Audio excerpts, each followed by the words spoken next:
Assalamualaikum warahmatullahi wabarakatuh. Selamat pagi anak-anak, selamat datang di SMK 5 Pangalengan. Pada kesempatan ini, sebelum Bapak membahas tentang materi pokok dasar pertama adalah membahas tentang SOP, penataan produk. Sebelum itu Bapak perkenalan dulu. Nama Bapak Heli Kurnia dan Bapak mengajar di sini di kelas 12 mata pelajaran penataan produk. Ini adalah materi pokok yang memang nanti kalian harus kuasai, dan kalian nanti kalau sudah bekerja sesuai dengan jurusan kalian, itu pasti akan menemukan hal-hal materi apa yang Bapak jelaskan di sini. Pada kesempatan ini sebelum kita pada hal yang pokok, itu yang Bapak akan bahas sekarang adalah awal dari materi ini adalah POS ya, SOP, standar operasi prosedur. Ini dasar pokoknya dalam menata produk. Sebelum ke prakteknya, Bapak akan membahas dulu teorinya dulu. Jadi fungsi SOP itu yang pertama memperlancar tugas kerja. Jadi kalau kalian nanti bekerja di supermarket, itu titik pedomannya adalah SOP. Itu pedoman kerja. Yang kedua sebagai dasar, ya, dasar hukum bila mana ada penyimpangan. Jadi kalau kalian menyimpang dari prosedur itu jelas dengan SOP-nya ada dasar hukum. Dan yang paling pokok di sini adalah fungsi SOP itu pedoman menata produk sesuai dengan standar perusahaan. Ya, kalau kalian bekerja dalam perusahaan tersebut. Nah itu ya. Nah sekarang bagaimana langkah-langkahnya seperti itu. Nah ini kita harus dipraktekkan seperti ini ya. Nah itu langkah-langkahnya. Yang pertama itu ya, barang itu harus disimpan yang paling depan. Mengapa? Sebab dengan banyaknya barang, dengan banyak produk, itu menarik bagi konsumen. Sehingga konsumen bisa memilih dan memilah mana yang harus saya beli gitu ya. Nah itu. Jadi kalau misalnya kita masuk ke minimarket atau supermarket, barangnya di depannya tidak ada, ya akan kembali lagi keluar, tidak akan membeli barang itu. Jadi yang pertama, produk disimpan di paling depan, diperbanyak sehingga konsumen pas bisa memilih mana yang harus saya beli. Itu langkah-langkah yang pertama, ya. Kemudian yang kedua, ini warna, ya. Pilihlah warna yang menarik bagi konsumen. Pas datang ke minimarket itu, konsumen akan tertarik dengan warna, gitu.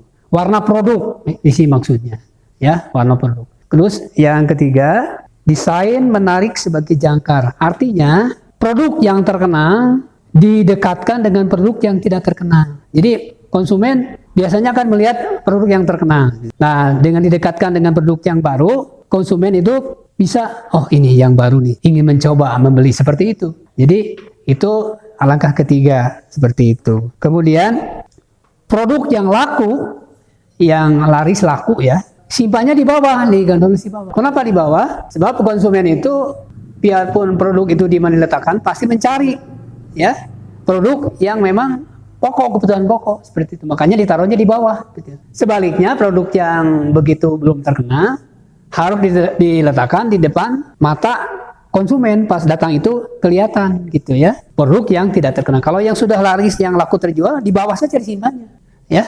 Karena konsumen akan mencari produk itu. Kemudian kemasan yang besar, yang katakanlah minyak 2 kilo atau 1 kilo, itu diletakkannya di sebelah kanan. Ya, kenapa di sebelah kanan? Sebab konsumen mengambilnya dengan tangan kanan. Jadi bukan dengan tangan kiri. Ya, artinya kalau tangan kanan itu punya daya tahan yang kuat seperti itu. Makanya produk yang misalnya minyak dan sebagainya itu di bawah letakkannya ya. Dan sebelah kanan, jadi diambil langsung oleh konsumen. Yang keenam, mengelompokkan produk dengan kategori yang sama. Kalau susu dengan susu semua, kalau minyak dengan minyak semua, kalau sabun semua. Itu mengelompokkan barang dengan kategori yang sama. Yang terakhir, tempatkan produk inklusif di kasir. Nah ini posisi Bapak ini kasir ya. Jadi di kasir itu taruhlah barang-barang yang unik. Sehingga konsumen pas melihat datang ke kasir itu, kalau kita sering lihat supermarket ya, ada permen, ada dan sebagainya ya, coklat itu ya, tapi barang-barang yang unik sehingga konsumen menarik ya. Itu diletakkan di bagian kasir seperti itu. Itu yang Bapak yang bisa jelaskan. Mudah-mudahan dengan apa yang Bapak sampaikan, kalian bisa melihat bagaimana praktiknya di lapangan. Nah itu ya.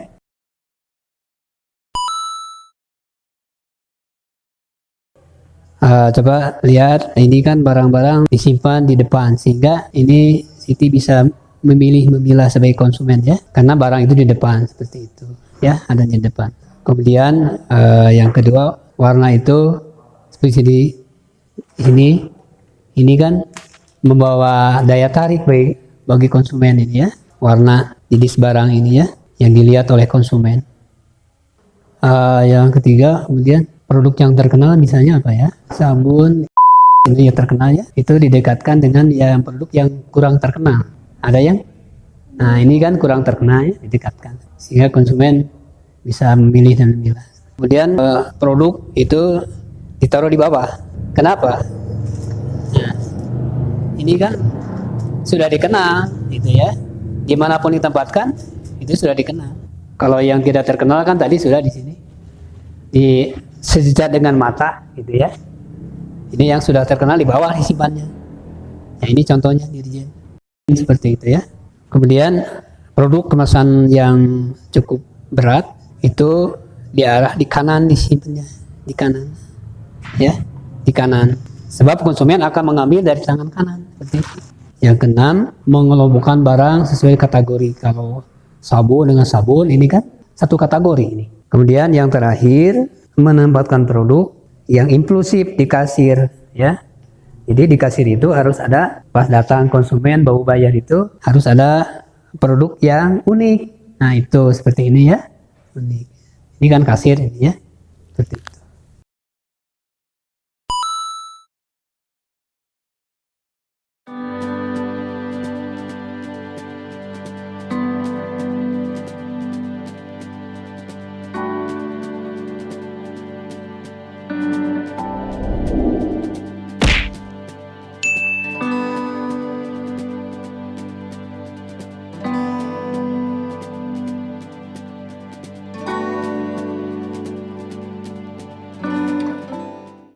Nah itulah yang Bapak sampaikan. Mohon maaf bila mana ada kekurangan dan kelebihannya. Sekian, Assalamualaikum warahmatullahi wabarakatuh. Oh iya teman-teman, jangan lupa like, comment, and subscribe. Sampai jumpa kembali.